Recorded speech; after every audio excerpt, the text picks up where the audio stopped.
Hey guys, Peace Blaster here. Apologies in advance for the sort of black bars. Let me orient my hands. There we go. These black bars right here. This webcam doesn't have the right aspect ratio, and I didn't want to stretch anything. So, for anyone who knows me IRL, you probably know that I have held a lifelong vendetta against Apple. I don't know about lifelong, but I'd say most of my life. Like from the moment I owned my first piece of digital electronics until now. And so I sold out today. And I want to talk about kind of my experience with finally dropping some money on an Apple product and why I did so. All right, I'm going to start with the mostly in the past, but a lot of these complaints are still relevant backstory of why I hate Apple. So, my Apple hating began back in, I guess you could call it the grand DRM war of the iPod and Zune era, where a lot of people, like online music streaming services weren't really a thing yet. So your options were buy CDs, which I hope you did. And there was iTunes and then maybe some others. I want to say like Rhapsody was a thing, something like that. But like iTunes pretty much monopolized MP3 players and MP3 sales back in the day. And they were not very kind about it. You could load non-Apple MP3s onto an Apple device, but you could not use anything iTunes outside of the iTunes store. This is what got a lot of my generation started on piracy because a lot of us, we were willing to pay for the MP3s. Well, some of us weren't, but, you know. A lot of us were in principle willing to pay for the MP3s, but then, you know, your iPod broke. You don't have hundreds of dollars to buy a new one, and then those MP3s are effectively hardware gated until you buy another iPod. And that was the beginning of a lot of my mostly well-directed but somewhat misdirected anger at Apple. Now, I also had a lot of issues with how their OSs were set up on their mobile devices. I mean, there was a day, nobody remembers this, but there was once a time where you could not change the wallpaper on iOS. Nobody seems to remember that era, but that was a thing at one point. You had to jailbreak it. I'm talking like the first, maybe second generation of iPod Touch and iPhone. That was a thing. You know, back when the backs were like round-ish at the corners and all that.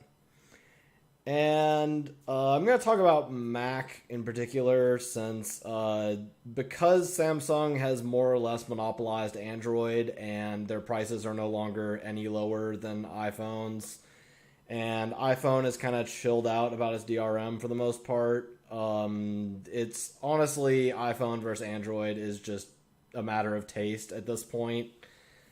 You could point to like, oh, well, one is a slightly faster processor, blah, blah, but like, I mean, at the end of the day, like, it's a phone. You're not really doing anything meaningful on it.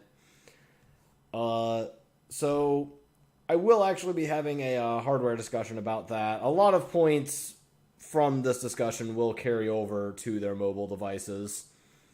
So now I'm gonna get into what I got wrong. So, alright, so we got my MacBook Air here, you know, it's all like thin and pretty, and it's lightweight, it's flippy, it's sleek, it's nice, I like it. Now, if I had shown this to my teenage or honestly even undergrad self, I would have raged as soon as I saw the specs. I'm gonna pull them up real quick. I'm going to do a part 2 of this video as soon as I figure out how to screen cap, or I guess like this cap directly on the device. I'm hoping that OBS works on OS X. We'll find out. I'm still familiarizing myself with the operating system. Okay, so we have a 1.8 gigahertz Intel Core i5, 8 gigabytes of 1600 megahertz DDR3 memory on here, and that's pretty much about it. Of course, the hard drives are SSDs. You couldn't fit a spinning disk in this if you tried, and that also goes into the whole low power consumption thing. Now, like I said, if I had shown this to pretty much any previous iteration of myself, I would have been like, oh my god, that thing was like $1,000 and you get 1.8 gigahertz on a dual core? Are you insane? Are you stupid? Apple is ripping you off. Well, there's a little more detail that goes into it than that, for one. Apple doesn't necessarily upgrade their hardware with every passing generation because they want to wait for the right hardware, and under very selective, very, very specific circumstances, newer isn't necessarily always better. Now, for instance, in a old computer of mine that I gave away to a friend, I had a maybe 3rd or 4th gen Intel Core i5 that I had overclocked to 4.2 gigahertz. I believe it was a quad core. I don't think dual core desktop Core i5s were a thing. I don't know. I'm not super up to date on that, and also I don't have any access to that computer at the moment, so I can't tell you specifically. I do remember though that I got it to 4.2 gigahertz stable on Air. Its idle temps were 30 degrees. Its load temps were high 50s, maybe mid 60s, worst case scenario. If you just prime 95 that thing for forever. Now, there is a 7th gen Intel Core i7 in the desktop over there with the weird vaporwave wallpaper you might be able to see.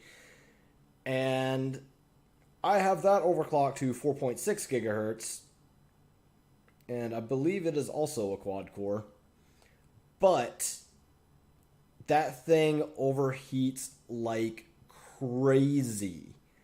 I had to drop, I think, $150 or something on an air cooler, get a new case so I could, why did I say air cooler? AIO. I got one of those fancy high-end Corsair AIOs. And you can see this disassembled case right here. I actually had to get a new case because that one doesn't have it has space obviously, but it didn't have the right size fan slots in the right places for me to be able to stick that AIO in there. And that cost me a lot of money to get those cooling solutions, and even then it doesn't run quite as nicely as that old Core i5. Idle temps are going to be high 30s. They're probably a little higher right now because wallpaper engine with a 4K monitor is just murder on your CPU. I'm just keeping it there because it looks cool in the video. And under load, when I was running a 140mm AIO, I would still be able to push that thing to 90 degrees in prime 95. And with the double one, I can still push it to 80 with just prime 95. And not even for that long, 10 or 15 minutes. And that just... That's the point at which you have to ask, is that extra 0.4 gigahertz really worth it for that? And those are the kind of calls that the Apple engineers are making when they pick these processors for these kind of devices. So, for instance, look at this tiny little thing. You don't have room for, pretty much any cooling in this. If I had to guess, I'm sure this is either a closely guarded secret or something I'm not willing to take this thing apart to find out. Take your pick. if I had to guess, there's probably some kind of piping going through this. I know for sure that the vents on these, you can't really see it in the video, but if you look right under that hinge, you can see all the vents where all the air is coming out, but it's very, very quiet. So I'm sure there's a fan of some kind, but it's very, very tiny. So they need to get a very power efficient and cold CPU for this kind of device to even be possible. Same with even the MacBook Pro is still pretty skinny compared to your average laptop. And I'd also like to throw in that most PC laptops are absolutely notorious for overheating. And so there's kind of your explanation there. And the second part is, I know this is very un-internet of me, but you have to make that call between what you want and what you need. So, for instance, this computer I'm recording on right now has a Threadripper 1950X, and I got that because I was working on a very, very computation-heavy machine learning project for my thesis. And of course I had to supply my own hardware. So again, that's justifiable, and I got like a really good deal on it. But if you think about a MacBook Air, you're not like Prime 95 isn't software you're going to run recreationally. Most people are just going to do like basic web browsing, take some pictures in photo booth. I pushed mine a little. I installed there's a great package manager for it called Homebrew. So I was able to use that, get a Jupyter setup going on it, and I was able to do some like basic data science calculations, and honestly, it handled it quite well. It got a little noticeably hot. That may have been partly because it was sitting on a bed instead of a cold glass desk. But still, I have to say it handled it quite well. So it's I'm not going to say something like less is more, but they're thinking outside the box as far as what you expect from a processor. It's not like get the fastest thing possible. I don't care how much electricity it uses. I don't care how hot it gets. I'll buy a bigger power supply. I'll buy a bigger AIO. Those aren't really options when you're looking at this kind of device. Now then, moving on to the RAM. Now, this is still running DDR3. This is a 2017 model. Also, Macs tend to age pretty well, so it's okay if you don't buy like the absolute latest thing. Now, I read a couple threads about this a while back about the difference between, I want to say DDR3L or something. There was some letter that came after that.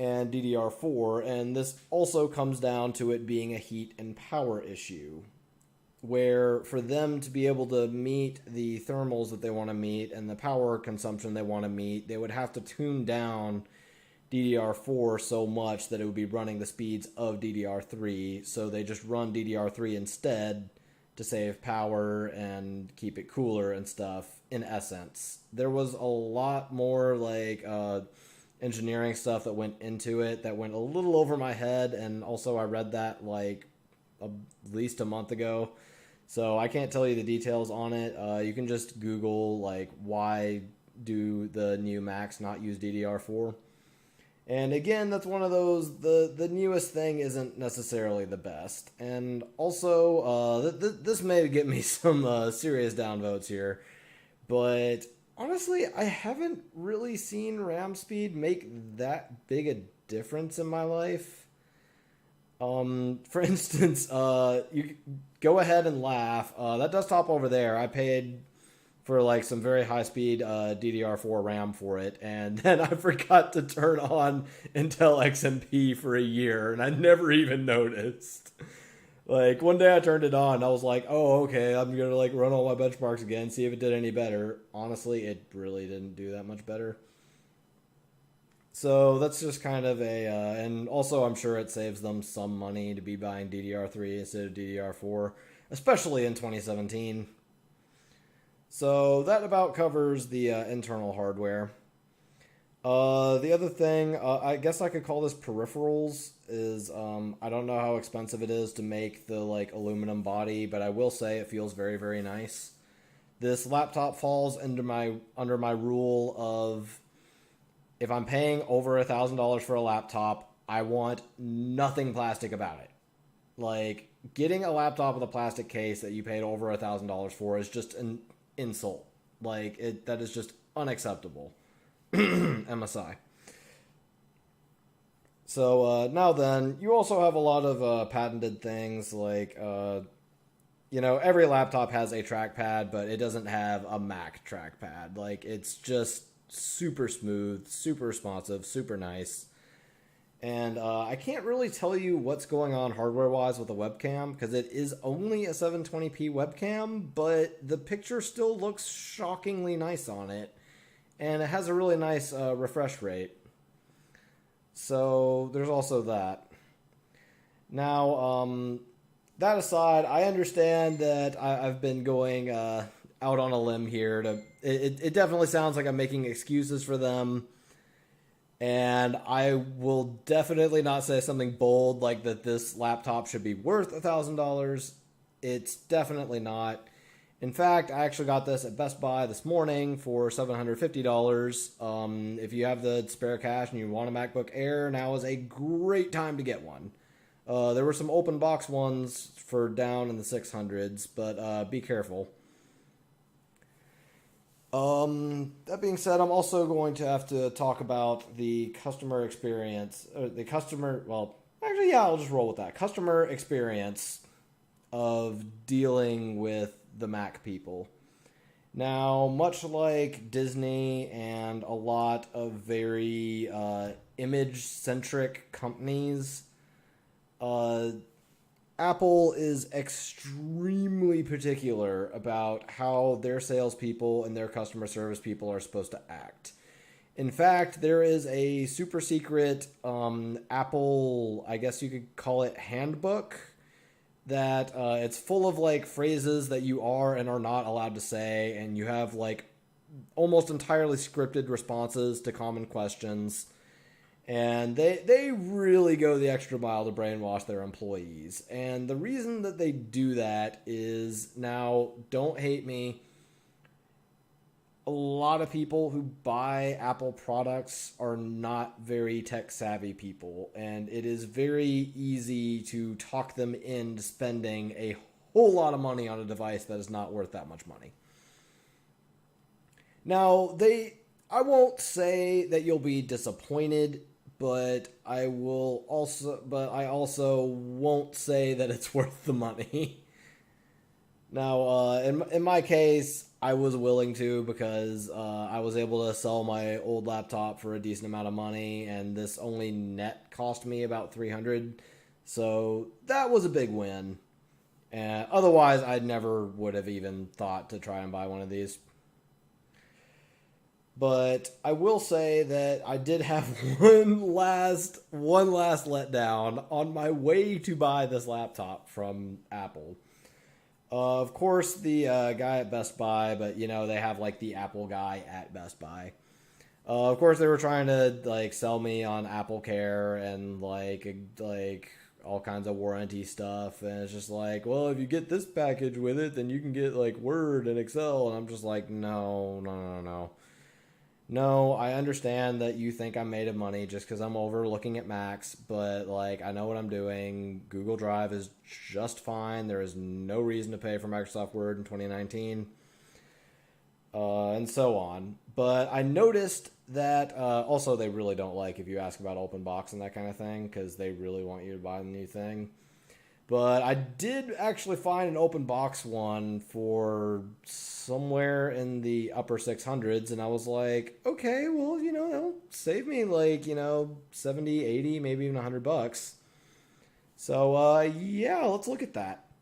So it was open box, MacBook Air. Honestly, I inspected it very thoroughly. There didn't seem to be anything wrong with it. There was a little bit of like dust buildup on it, but I think that was just from sitting in that little cage where they have the open box things. And he was like, but it doesn't have the documentation. I'm like, I don't care about the documentation. It's 2019. I'll look it up on my phone. assuming you need it at all, Macs are pretty intuitive. But the thing was, it was missing its charger. And I was thinking, okay, so I won't save as much money as I thought. So, okay, yeah, fine, let's go look at chargers. Well, guess what? The charger for this laptop, $80. $80 for the, apparently it's specific to model, MacBook Air, Mag, whatever, charger. $80. That charger was so expensive that I was no longer saving money by buying open box. And I was just like, Apple, you did it again. I can understand, wanting to charge $1,000 for a high-end laptop, but they price gouge the accessories too. That charger for $80. Are you kidding me? You could get a charger for pretty much any other non-Apple laptop in the world for $20 on Amazon. But $80 for that charger. And at that point I was like, okay, I'd be saving $10 assuming I save money at all. I'd rather just get the brand new one in case there's something I didn't see on this thing, and because I'm really worried about battery decay, because I want this battery to last as long as possible, which is my next point. So it was about 10:30 a.m. when I got home, and I started charging this thing. I think it was still at 60 or 70 when I first plugged it in. It was charged up in 10 minutes or so. I won't say they charge extraordinarily fast, but if you leave it completely off and then plug it in, it charges very quickly. And it lasted all day. So, to be fair, I'd say starting around 11 is when I took it off the charger, and I, installed Homebrew, got all my Python stuff set up, got all the modules set up, and was just running some, basic data science stuff. Let me move this mic a little closer. And I was just generally being a nerd, tinkering with it, and it's not like I was pushing the processor super hard, but I'd say I was probably pushing it more than your average user, because opening a tab of Chrome isn't going to push your CPU that high, but me running regressions on modest data sets, we're talking 10 or 20,000 not total entries, rows by 8 columns. I don't feel like doing the math to figure out how big that is, but that's enough that 1.8 gigahertz was going to worry me. And it turbo boosted to 2.9, but honestly, in 2019, 2.9 gigahertz really isn't a lot unless you have a lot of cores or something. But I'll say it still handled it pretty great. Most things still ran in nigh instant time. Now, I haven't Prime 95'd it or anything because I want this thing to last, and this wasn't really ever meant to be the powerhouse computer. But point is, I fiddled with it. I pushed its CPU decently hard. And then at one point I put it in my backpack and I played Pokemon Go in the park with a friend for a couple hours. And by the time and then after that, of course, I got it right back out again because, dinner at my parents', how am I not going to have a device out? And when I got home almost 12 hours later of fairly regular use, it was still above 50% battery. And that is why you have a weak CPU. I can't think of very many Windows devices that could do that. I'm normally the type that would go for the big fat gaming PC that has a Core i7 octa-core or something like that in it. I don't know if they make octa-cores, maybe it's just a hexa-core, but anyway. And then, a dedicated GPU in it, and then it would last 3 hours on battery, not doing anything, maybe 7 minutes on battery if you're actually using that GPU. And so it's about different priorities for your hardware. Because this was never meant to be your main computer gaming powerhouse type deal. That being said, if a MacBook Air is your plan for your only laptop, do not do that. Never have this as your only computer. At least not if you care even remotely about gaming or anything. Oh yeah, that's another downside. It only has a 128 gigabyte hard drive, but considering if you're willing to spend nearly $1,000 on a laptop, then like you can spend another 50 for an external hard drive. Problem solved. Next. But the battery life and the portability are what this device was made to do, and it does those most excellently.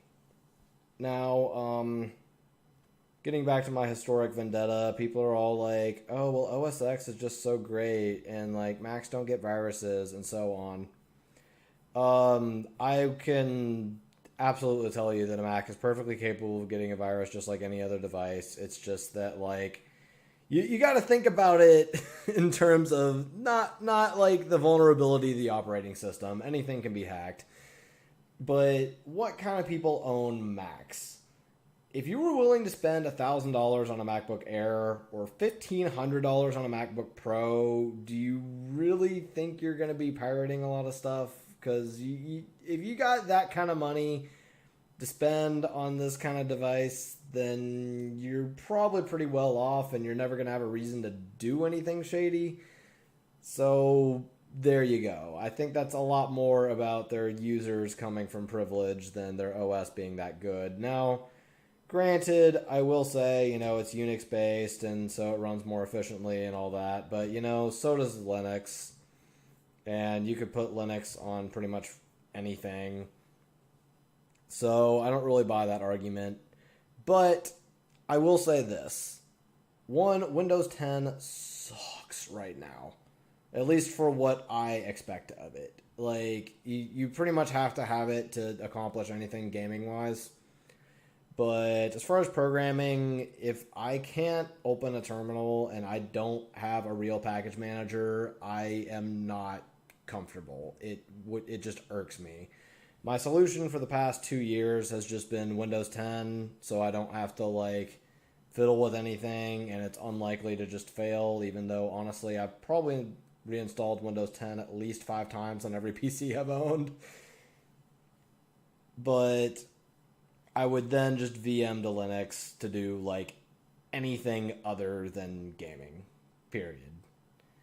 So with Mac plus Homebrew, that's important. I wouldn't. Also, Homebrew play a crucial role in my decision to get a Mac.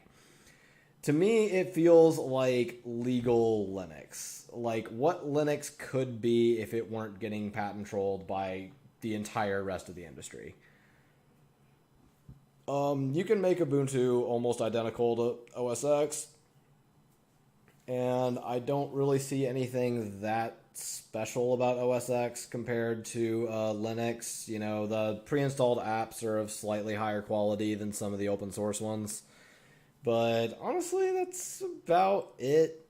So I'm just saying if Linux hadn't been held back by the industry, it would probably be just as good, if not vastly superior to OS X. So that's my opinion there, is just basically it's Linux but legal. And I think that's about all I have to say hardware-wise. Can't emphasize enough that, like, if money is a problem for you, don't get one of these. And definitely do not get one of these as your main PC. I would, in fact, not advocate getting anything Apple for your main PC.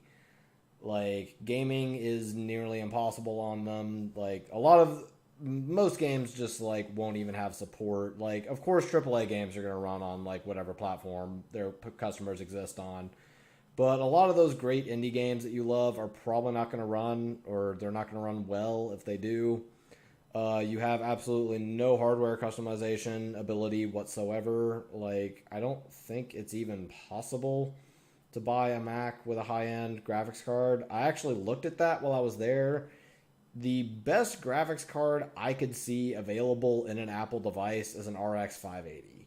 And that's in a 2018, if not 2019 model. And, like, I'm sorry, that's just sad. You have no excuse.